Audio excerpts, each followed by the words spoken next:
ఇప్పుడు మీకు ఇష్టమైన జెమినీ టీవీ సీరియల్స్ ని టీవీలో టెలికాస్ట్ అయిన వెంటనే సన్ నెక్స్ట్ లో మాత్రమే చూడండి. నువ్వన్నది నిజమే మిత్రా. ఈ విషయం మళ్ళీ ఎవరితో డిస్కస్ చేయకు. హే డోంట్ వరీ, నేనెవరితో చెప్పనులే. సరే, నాకు చిన్న పనుంది, నేను మళ్ళీ కలుస్తాను. పర్లేదు, ఈ నందా స్మార్టే. మాటలతో ఆనందిని సుందరులా కవర్ చేస్తాడనుకుంటే సుందరుడిలా గిఫ్ట్ పంపించి ఆనందిని ఎమోషనల్ గా సెంటిమెంటల్ గా బాలయ్య లాక్ చేశాడు. గుడ్.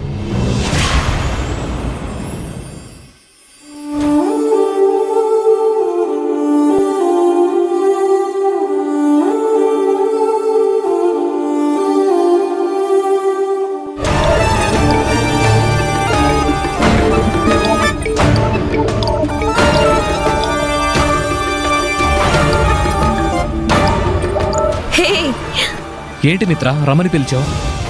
ముందు షేక్ హ్యాండ్ ఇవ్వు. నువ్వు సూపర్ నందా. ఆనందిని సెంటిమెంట్ తో కట్టిపడేసి మరీ పడగొట్టావు. నీ ప్లాన్ ఎక్సలెంట్. కాలేజ్లో నువ్వు పెద్ద ప్లే బాయ్వి. నీ వెంట పడిన అమ్మాయిల కంటే నిన్ను పట్టించుకున్న అమ్మాయిల్ని నీ వెంట తెప్పించుకునేలా చేసే టాలెంట్ నీలో ఉంది.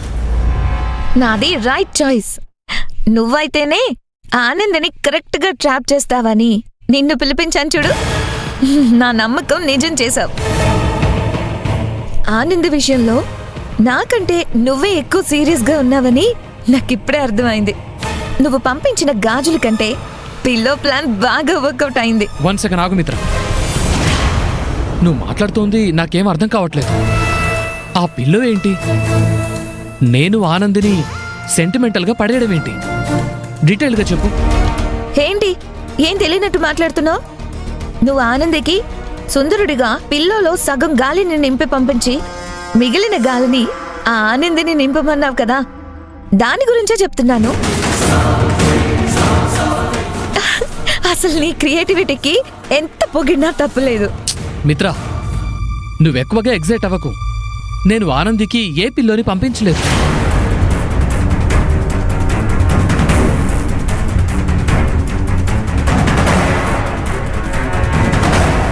నా గెస్ ప్రకారం ఆ పిల్లోని ఆనందికి పంపించింది అసలైన సుందరు.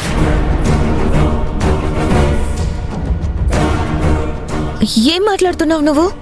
నిజం మిత్ర, ఆ పిల్లోని అసలైన సుందరుడే పంపించాడు. మనం ఇప్పటి నుంచి ఇంకా ఎక్కువ కేర్ఫుల్గా ఉండాలి. నేను ఆల్రెడీ నీకు చెప్పాను, మనం ఆనందికి సుందరుడిలా పార్సెల్ పంపించినప్పుడే అసలు సుందరుడు పార్సెల్